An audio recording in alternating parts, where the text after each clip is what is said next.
Section 13 कहता है कि अगर डिफेंडेंट, डिफेंडेंट कौन होता है, हमें सीपीसी में उसकी डेफिनेशन मिलती है कि जी against whom any claim have, we have any claim, कि जिसके अगेंस्ट मेरा कोई क्लेम बनता है उसको हम डिफेंडेंट कहते हैं, ठीक है। और जिसका क्लेम बनता है वो प्लेंटिफ होता है। Who bring a claim is called plaintiff. Who bring the a claim in the court is called plaintiff. And against whom claim is brought, वो होता है डिफेंडेंट। जिसके अगेंस्ट आप कोई क्लेम लेके आते हैं तो वो आपका डिफेंडेंट होता है। अब डिफेंडेंट ऑफिशियल कैपेसिटी में वो चला जाता है आपके ऑफिशियल कैपेसिटी में, फेडरल गवर्नमेंट की यहाँ पे वो ऑफिशियल कैपेसिटी में फॉरेन चला जाता है, आउट ऑफ पाकिस्तान चला जाता है, ठीक है। तो उस सूरत में आप और जो है आपको टाइम एक्सक्लूड कर दिया जाता है कि आप उसके उतनी देर तक आप कर सकते हैं। जैसे आपका हुसैन अकानी साहब है या मलिया लोधी साहबा थी, वो बाहर चली गई, सफ़ीर है वो चली जाती हैं, तो उनके खिलाफ अगर कोई आपका क्लेम बनता है तो जितनी देर वो बाहर आते हैं, साल 2 साल 3 साल या जितनी पीरियड 6 महीने, तो वो 6 महीने आपको एक्सक्लूड कर दिए जाते हैं। ठीक हो गया। कहता है in computing the period of limitation prescribed for any suit, the time during which defendant has been absent from Pakistan. अब डिफेंडेंट जिसके अगेंस्ट आपका कोई क्लेम है, absent from Pakistan and from absent from Pakistan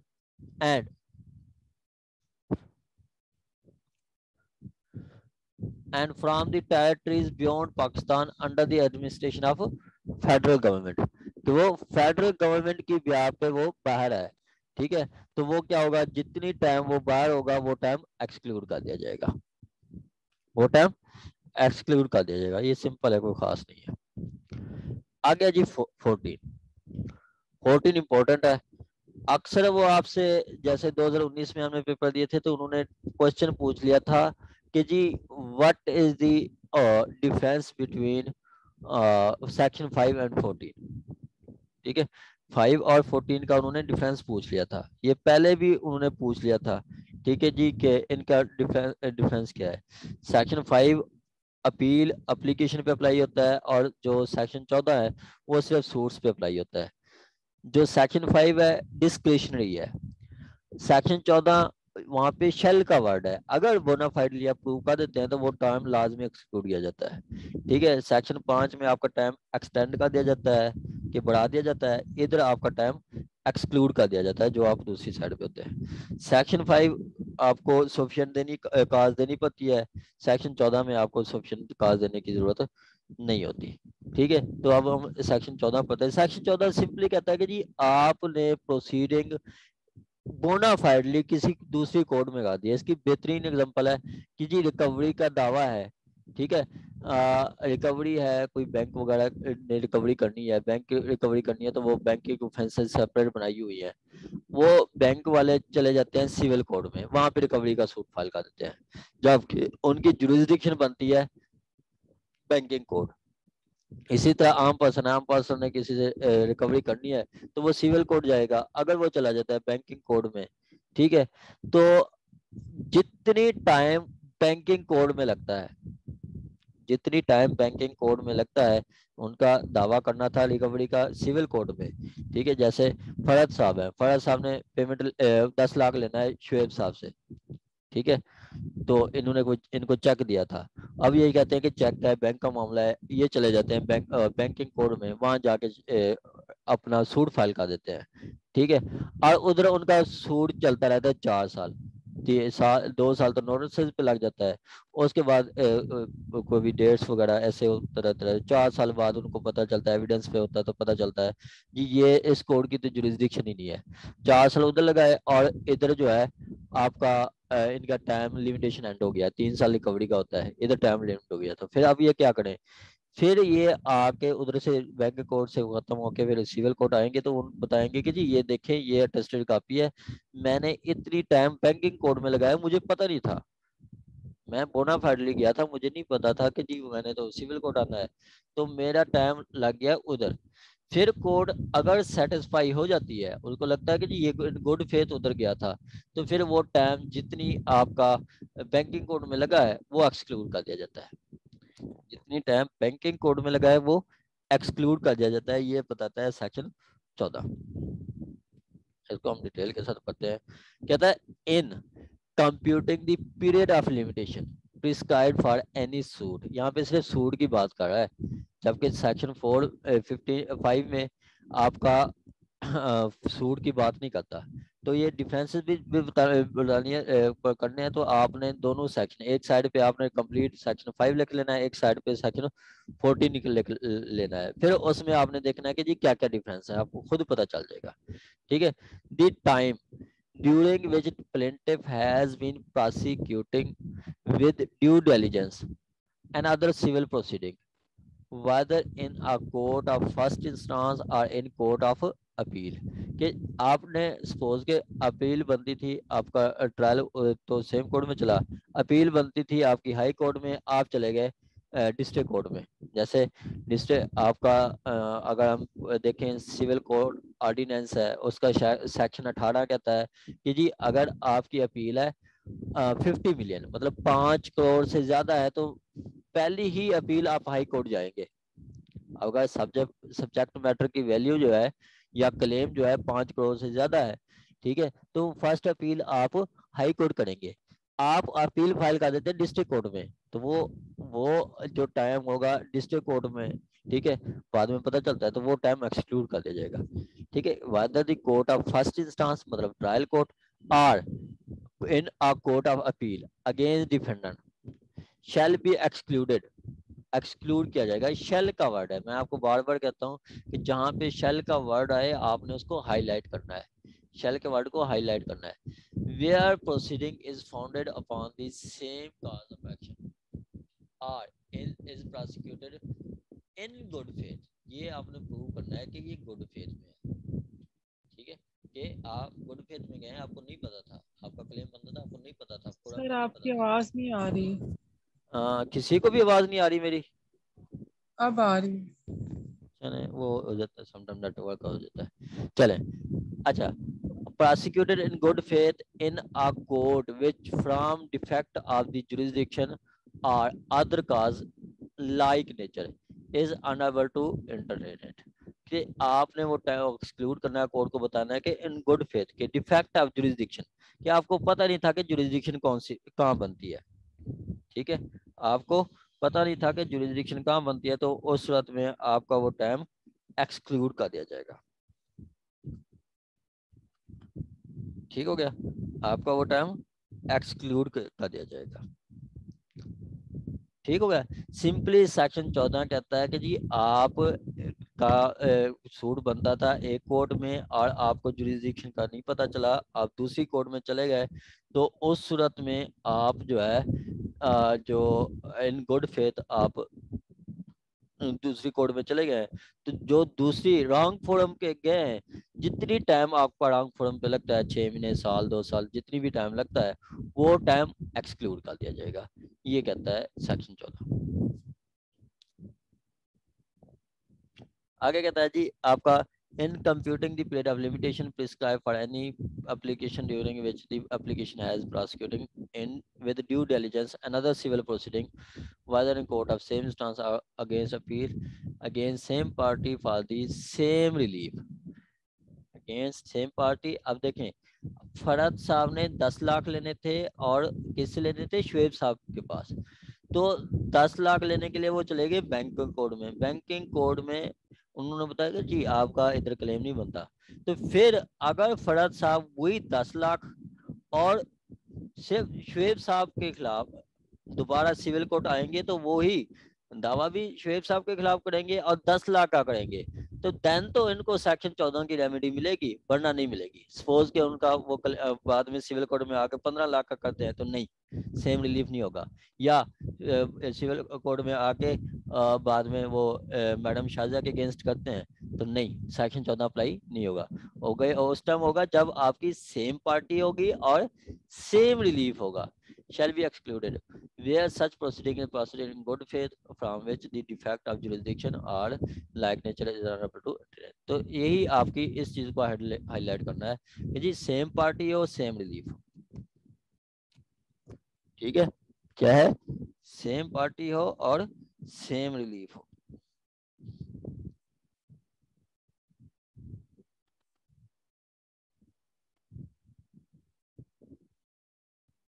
आ गया जी आपका section 15।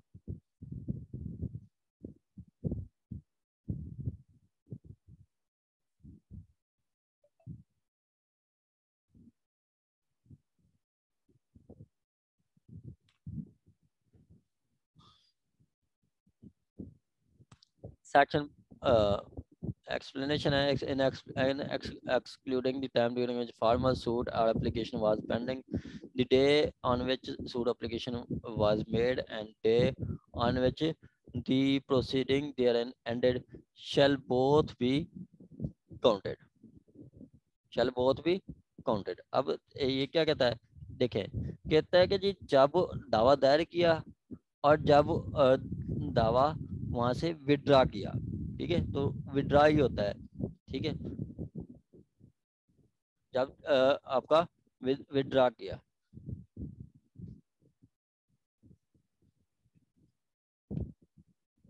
वो दोनों time count होंगे, दोनों टाइम काउंट होंगे। जैसे पीछे हमने पढ़ा था सेक्शन 12 में कि जो अनाउंसमेंट का डेट होता है वो आप काउंट नहीं करते, जो आपकी अनाउंसमेंट होती है वो आप काउंट नहीं करते, जो मतलब जिस दिन ऑर्डर हुआ वो डे ही काउंट नहीं करते।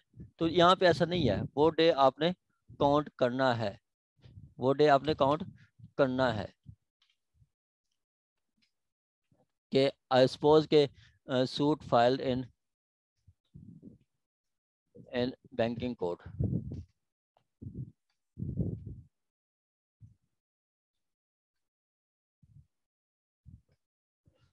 कोड एक एक एक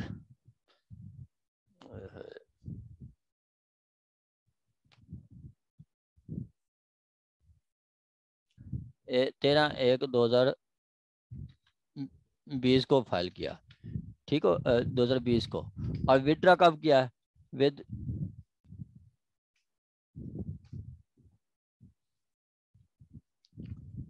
विदड्रा हुआ है आपका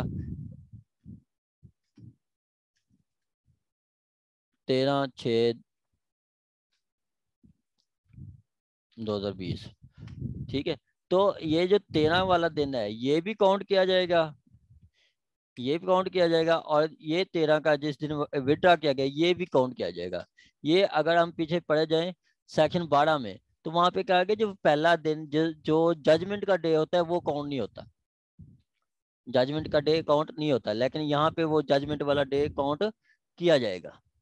ठीक हो गया, ये बता रही है एक्सप्लेनेशन फर्स्ट। दूसरा कहता है where the for the purpose of this section plaintiff and application insisting an appeal shall be deemed to be prosecuting the same।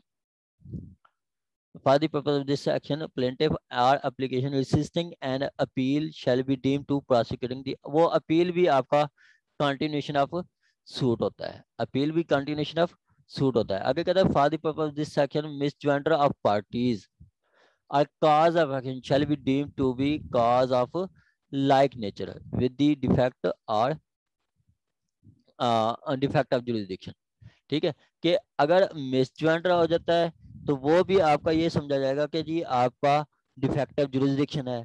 इसी तरह काज ऑफ एक्शन है, वो भी आपका ये समझा जाएगा कि जी वो भी डिफेक्ट ऑफ नेचर, मतलब काज ऑफ एक्शन की वजह से आप दूसरी साइड पे चले जाते हैं। काज ऑफ एक्शन के आपने कहा कि जी वो चेक दिया था, चेक का उन्होंने मना किया, तो फिर चेक के ब्याह पे वो मतलब उन्होंने पेमेंट देने से इनकार कर दिया, तो काज ऑफ एक्शन रोज हुई है, काज ऑफ एक्शन चेक किया है, तो आप चले गए बैंकिंग कोड में। ठीक है, तो ये क्या है, ये भी आपका डिफेक्ट ऑफ जुरिसडिक्शन में आता है। इसी तरह मिस जॉइंटर ओवन का वो मिस जॉइंटर में आ जाता है आपका, जो पार्टी बननी थी लेकिन आपने पार्टी नहीं, मिस जनरल आपकी ने पार्टी जिसके खिलाफ क्लेम नहीं बनता था उसको आपने बना दिया है, तो वो भी आपका डिफेक्टिव जुरिसडिक्शन में आएगा। ठीक हो गया, सेक्शन 13 और 14 तक किसी का कोई क्वेश्चन है तो आप पूछ सकते हैं। 13 और 14 तक की सेक्शन 14 आवाज ऊंचा बोले मैडम, आवाज कम आ रही है। सर इसके एक्सप्लेनेशन 2 समझा दें। Explanation two, explanation two madam कहा जाता है कि जी अगर आपने अपील फाइल की हुई है, ठीक है, तो अपील क्या होती है, कंटिन्यूएशन ऑफ सूट होता है।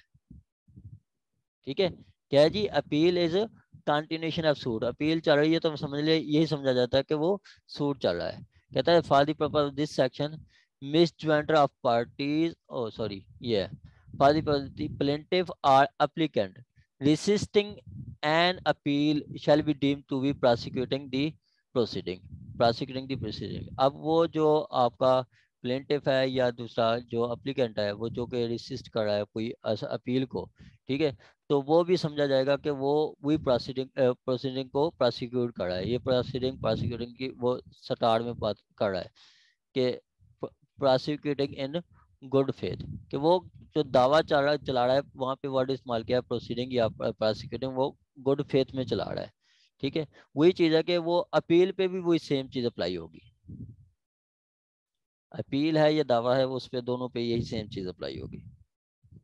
14 अप्लाई होगा। सर एक्सप्लेनेशन 1 भी बताते हैं। एक्सप्लेनेशन 1 मैडम कहता है कि जी सेम पार्टी होगी और सेम रिलीफ होगा तो आपको सेक्शन 14 का रिलीफ मिलेगा, वरना नहीं मिलेगा। सेम पार्टी, सर ये तो सब सेक्शन 2 कह रहा है ना इसका। मैं एक्सप्लेनेशन 1 के एक्सप्लेनेशन वन, कॉन्टिन्यूएंस की बात कर रही हाँ वो वही बता रहा हूँ कि जिस दिन आपने दावा दायर किया या एप्लीकेशन दी और जिस दिन वो आपने विथड्रा किया, वो दोनों टाइम काउंट किए जाएंगे। वो दोनों time the application was instituted, दावा या वो दावा जो सूट होता है उसको कहा जाता है इंस्टीट्यूट होता है, और एप्लीकेशन मेड की जाती है। इसी तरह अपील रेफर की जाती है जिस दिन दायर की और जिस दिन on the which proceeding thereon ended, जब मतलब जहाँ पे जब वो प्रोसीडिंग एंड हुई, वो जिस दिन, वो दोनों टाइम काउंट किए जाएंगे। जिस दिन आपने दावा दायर किया सूट फाइल एट 13/1, तो 13/1/2020 का भी दिन भी काउंट किया जाएगा। इसी तरह जब विदड्रा किया 13/6 को, तो ये दिन भी काउंट किया जाएगा, ये दिन भी काउंट किया जाएगा। इसका मैं आपको बताऊं, ये देखें 12/1 कहता है a time in computing the period of limitation any suit application, the day on which such period is to be reckoned shall be excluded। कि जिस दिन आपका टाइम रेकंड, मतलब रेकंड होता है स्टार्ट, जहाँ पे टाइम काउंट किया जाता है, तो जिस दिन ऑर्डर हुआ वो टाइम स्टार्ट हो गया, आपका रेकंड हो गया, स्टार्ट हो गया। ठीक है, तो जिस दिन ऑर्डर होगा वो टाइम एक्सक्लूड कर दिया जाएगा, वो दिन एक्सक्लूड कर दिया जाएगा जिस दिन ऑर्डर होगा।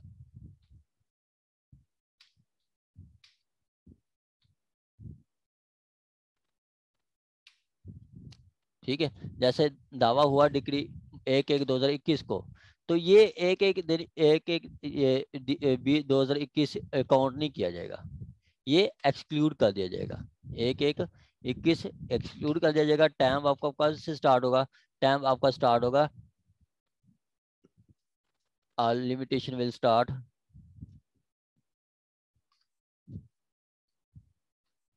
ऐसे कर लो, रेकन फ्रॉम 2/1, ये यहाँ से आपका टाइम स्टार्ट होगा। ठीक हो गया, ये आपका ये दिन एक्सक्लूड किया जाएगा और ये दिन जी आपका स्टार्ट कर दिया जाएगा। ये तो था जी आपका 12 बताता है, लेकिन 14 समथिंग एल्स। 14 क्या कहता है, 14 कहता है कि नहीं, जो जिस दिन आपने दावा दायर किया और जिस दिन आपका ऑर्डर हुआ विड्रा करने का, वो टाइम एक्सक्लूड कर दिया जाएगा। वो नहीं वो सॉरी वो भी काउंट किए जाएंगे, वो दोनों दिन काउंट किए जाएंगे। ठीक है,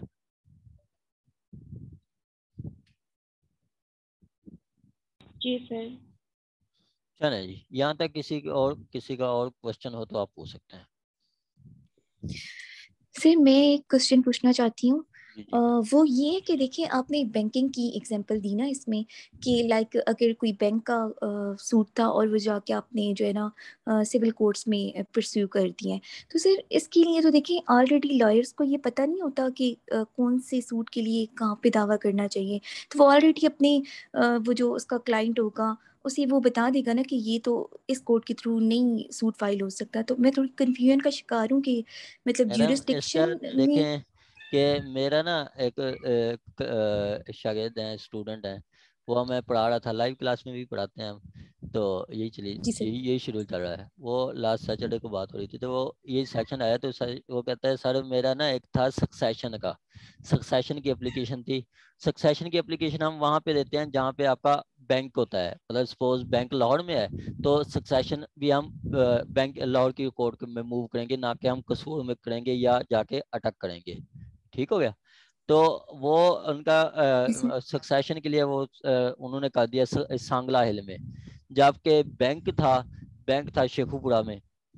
सांगला हिल आपकी ननकाना साहब की तहसील है, तो बैंक था सर शेखुपुरा में। यानी कि सुन लें जी आप सर, एक दफा। जी सर आप कंटिन्यू रखें। हाँ, जी जी। तो जब उन एविडेंस पे बात आई तो कोर्ट को लगा कि बैंक तो है और शेखुपुरा में, तो शेखुपुरा की बैंक को मैं डायरेक्शन तो नहीं दे सकता। वो एक्चुअली डायरेक्शन होती है कि जी इनका पेमेंट पड़ी है, वो आप इनको की पेमेंट इनको दे दें। तो कहते हैं ये उनकी जुरिस्डिक्शन में है, वो नहीं होता। तो वो उनकी 4 महीने एप्लीकेशन चलती रही, तो 4 महीने वो एक्सक्लूड कर दिया जाएगा, क्योंकि उनको वो बोनाफाइड ही गए थे। ये चीज़ है। जी सर ठीक है, क्लियर हो गया। चलें जी, और किसी का कोई क्वेश्चन? Anyone, any question?